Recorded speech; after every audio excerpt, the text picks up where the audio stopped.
Halo semuanya, sebelumnya terima salam kasih dari saya, Namo Sang Hyang Adibudaya, Namo Buddhaya. Kembali lagi bersama saya, Denny Aryadi, NPM 2042067. Nah, di sini saya kembali akan membawakan satu video ajakan, dimana ini tetap dalam tema Buddhis. Nah, di video kali ini, saya akan mengajak kalian bagaimana kerukunan dan toleransi antar umat beragama. Nah, toleransi ini tujuannya agar umat beragama itu bisa saling kompak, bahu-membahu, dan negara ini bisa menjadi maju, terutama di negara kita, negara Indonesia.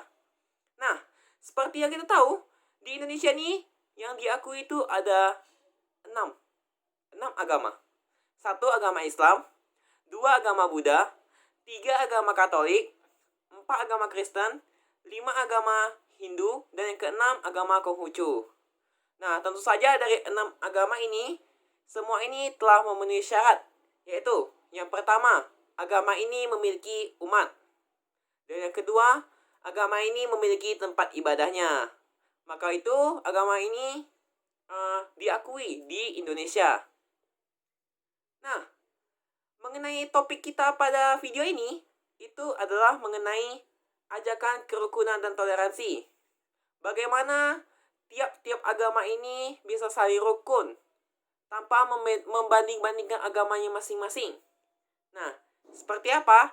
Mari kita simak video berikut ini. Nah, pada video ini saya akan memberikan sebuah contoh atau cara-cara bagaimana kita melakukan sikap toleransi dan kerukunan antar umat beragama.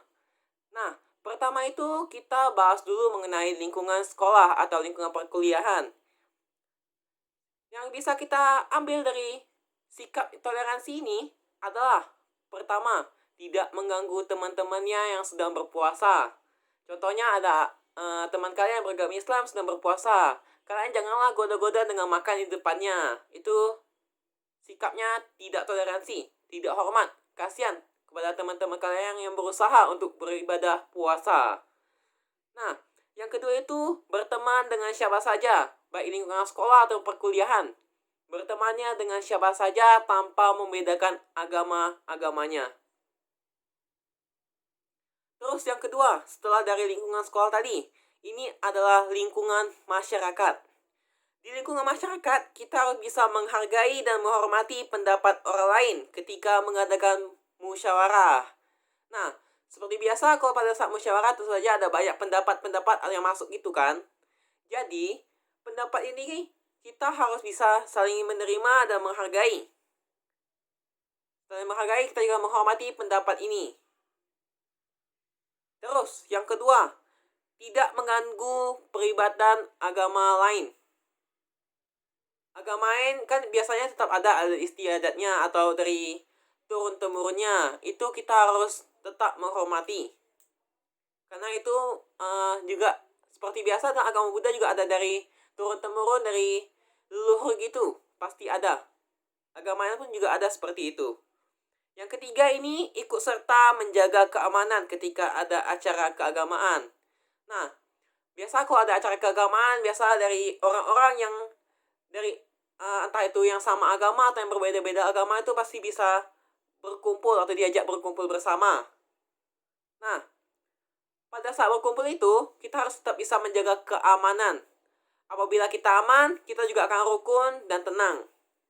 Itu merupakan salah satu sikap toleransi juga. Terus yang keempat, ikut serta mengapresiasi pertunjukan dari daerah lain. Contohnya, dari agama ini mau mengadakan satu pertunjukan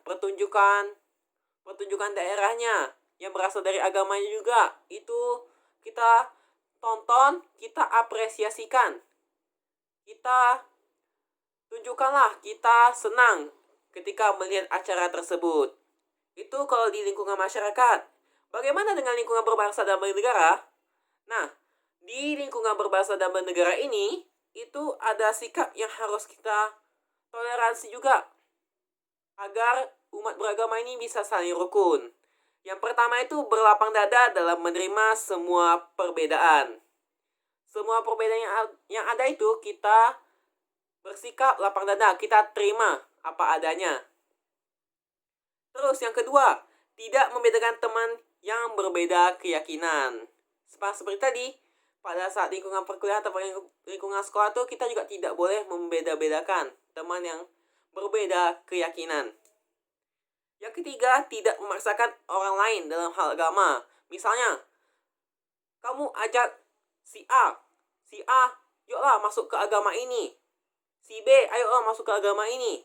Kita paksa-paksa dia, padahal dia dari agama lain dari yang kita ajak. Nah, itu juga salah satu hal yang tidak diperbolehkan, karena itu bersifat memaksa, sangat tidak toleransi. Nah, yang keempat, ini adalah memberikan kebebasan orang lain untuk memilih agama. Nah, sebaliknya dari kata memaksa tadi, kita biarkan saja orang ini memilih agamanya. Ini adalah lawan dari tadi. Jadi kita biarkan saja. Dia mau masuk agama ini, biarin aja. Dia mau masuk agama itu, biarin aja. Nah, kita tidak boleh memaksakan kehendaknya.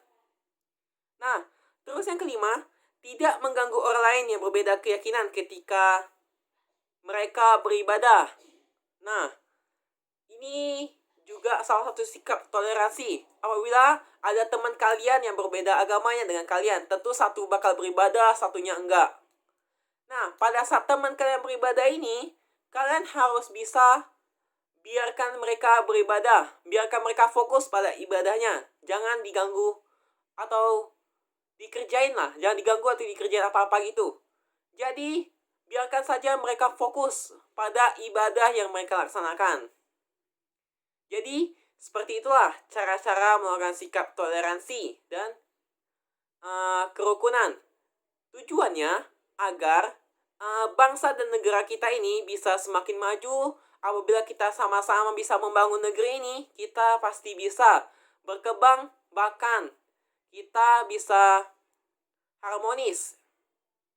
Jadi seperti itu ya. Sekian video dari saya pada kesempatan hari ini. Kurang lebihnya saya mohon maaf apabila ada salah kata, baik disengaja maupun tidak disengaja. Akhir kata, terima kasih dari saya. Namo Sang Hyang Adibudaya. Namo Buddhaya. Sampai jumpa lagi di video saya berikutnya. Dah.